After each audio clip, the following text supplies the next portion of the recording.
జీవితం పండడం అన్న మాటకు అర్థం ఏమిటంటే, ఎక్కడైనా సరే చేయరాని పొరపాటు, చెయ్యకూడని పొరపాటు, ఒక పెద్ద పొరపాటు జరిగిపోతే ఎంత పైకెక్కిన వాడైనా సరే అంత వేగంగానూ జారి కింద పడిపోతాడు. ఇవి చాలా జాగ్రత్తగా జీవితంలో గుర్తుపెట్టుకోవలసినటువంటి విషయాలు. ప్రత్యేకించి యువత మరీ బాగా జ్ఞాపకం ఉంచుకోవలసినటువంటి విశేషాలు. నిమ్మిగలవారి నొల్లరు.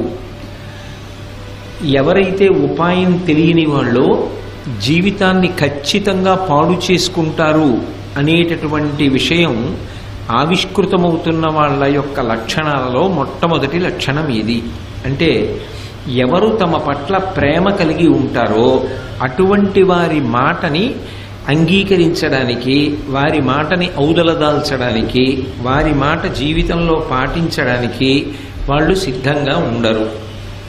కానీ తమ్మొల్లని వారి వెనక తగులుదురు. తమ మీద ఎవరికి ప్రేమ లేదో అటువంటి వాళ్ళ వెనక మాత్రం వీళ్ళు పడతారు.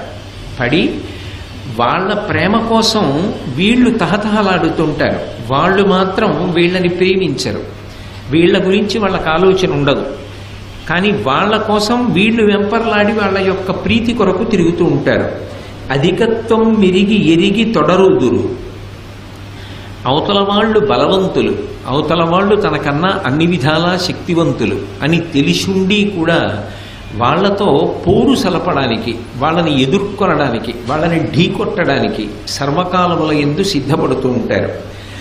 అట్టి వాళ్ళు ఎవరున్నారో ఇమ్మెరుగని అట్టివార లిభపురనాథ. వాళ్ళకి జీవితంలో ఉపాయం తెలియదు, మూర్ఖత్వమే తప్ప వాళ్ళకి జీవితాన్ని పండించుకునే మార్గం ఇది కాదు, ఇలా ఉండకూడదన్న విషయం తెలియదు. ఇది